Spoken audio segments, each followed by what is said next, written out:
The Cat5e cable that we manufacture here is a high pair count shielded Cat5e cable, which makes that different than what's offered on the marketplace by the vast majority of our competitors.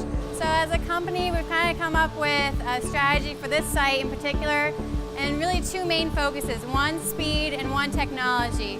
When we talk about speed, we're looking at lead time, we're looking at our smaller MOQs, and we're looking at advancements in getting things, new technology to the customer faster. When we think about the technology side, we're thinking about advanced products, we're thinking about new technology that is new to the market so that we can improve our systems. We've increased our speeds at primary extrusion, twist, cabling, and jacket. It's pretty much a team effort right across the board. You know, it kind of starts with the operators. We have a very veteran group of operators here, and they understand what we need to bring product to market. And they also understand we need speed, we need quality, we need all that. The concentrate bins are something new to basically help streamline the concentrate area, help the guys keep it 5S so that everything is easily labeled.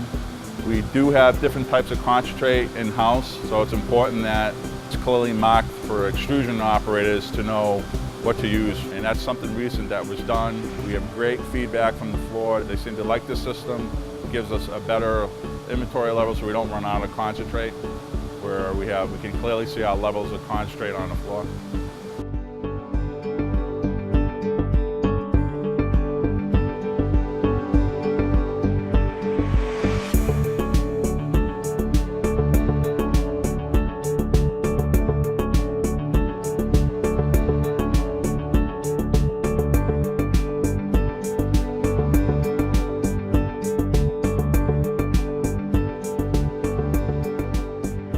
Figure that by winding our own bobbins, we can essentially cut out the person in the middle that we have to go through in order to get the material we need to pour our braid program. This way we can just bring in the ends from the raw material manufacturer, and we can basically manufacture our own bobbins so that we can have them on hand as we need them.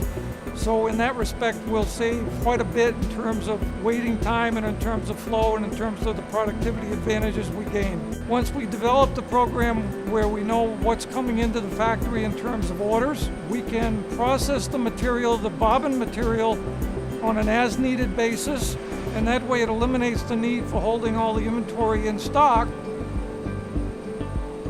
We've also done a lot of process improvements, especially in the extrusion and the jacketing. Those are ones that we've improved for process improvements such as new tooling, new material for the tooling, and it's making things easier for the operator to run that line so that they decrease the variability and they've been able to run the same product faster and making it safer and easier for them to do so.